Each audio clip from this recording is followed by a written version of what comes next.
Hello and welcome to PreCalc. Today is Monday, September 14th, and our topic is solving radicals. Reminder that radical is another way to say square root. So all this means is we're solving equations that have square roots in them. All right. So our guiding principle through this lesson is the idea that if we square a square root, they cancel each other out. So we can actually think about this square root of 4 another way. If we keep the squared on the outside, you do the square root of 4 is 2, and now you have 2 squared is 4. So this is also true for variables. The square of the square root of x is x. Okay, let's dive in our first example. So we don't really like to work with square roots themselves. Our goal is to get rid of them. And to do that, I'm going to square both sides. So I've got p squared equals 2 minus p. Remember, since the square roots cancel, we're just left with what's underneath. I'm going to get everything to one side.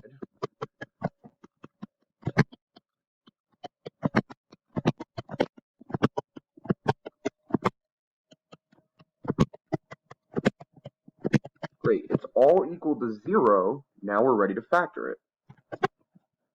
I've got negative 2 up top, 1 on the bottom. What multiplies to negative 2 but adds to 1, that's going to be a negative 1 and a positive 2.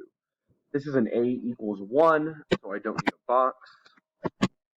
So I've got p minus 1 and p plus 2. We solve and we get p is 1 and negative 2. Now, we need to take these answers and plug them back in. When we square both sides of an equation like this, we end up creating false solutions sometimes.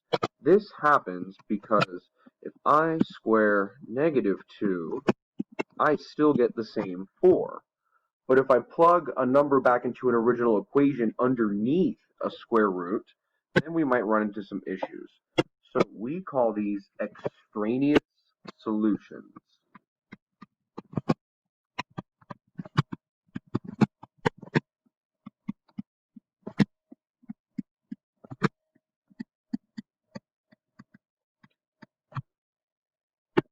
Here's our word extraneous. Extraneous, think extra, extra not needed solutions. Okay, so I'm going to plug in this positive 1 back to the original equation.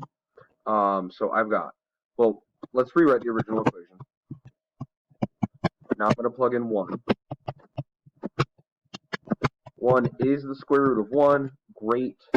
We keep this answer. Now we check 2. And it's possible that one of them works, both of them work, and it's possible that none of them work. So we always need to test each answer. Okay, now I'm plugging in a negative 2, so I've got negative 2.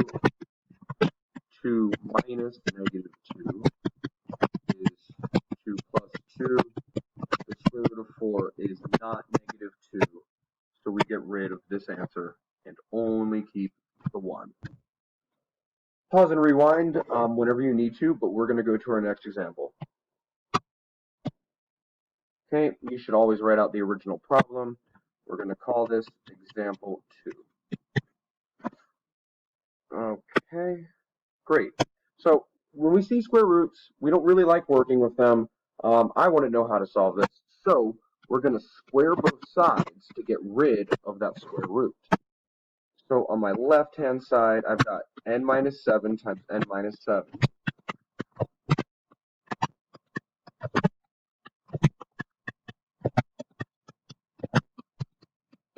Okay, so we end up with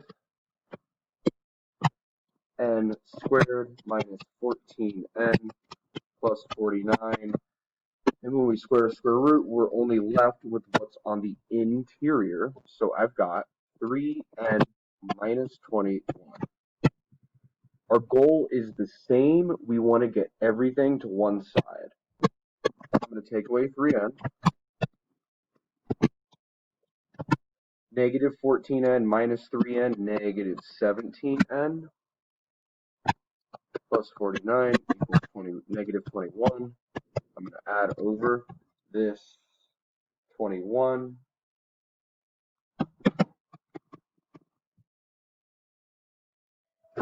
So I've got n squared minus 17n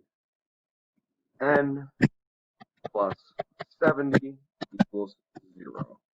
Okay, great. We're ready to factor it now. It's an a equals 1 since there's just a 1 in front of this n and no other number. So all I need is an x. I've got 70, negative 17. What's going to multiply to positive 70 but add to negative 17, negative 10, and negative 7. Okay, so that gives me n minus 10 and n minus 7 equals 0. We solve, and we get positive 10 and positive 7. Okay, that's our starting point. We still need to check for extraneous, extra solutions. And we do that by plugging these back in.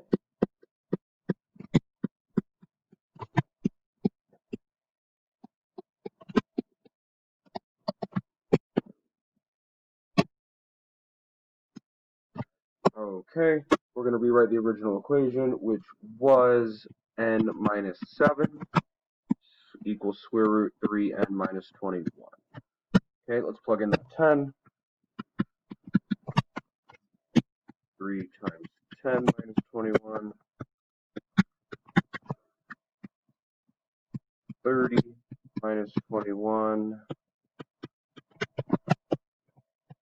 I've got 9. Oops, I forgot to plug in 10 to the n on the left. That's okay. I can just plug it in now and that won't change anything. So I've got 3 equals square root 9. That is accurate, so we keep 10. Okay, we always got to check the second answer. It is possible to have one answer, two answers, or no answers. If you plug them both in and they both don't work, then you have no solution. So we're plugging in 7 this time. I've got 7 minus 7 equals 3 times 7 minus 21, 0. It's 21 minus 21. 0 equals the square root of 0. That is true. We keep both solutions in this case. All right, that's all for today, guys. Thanks.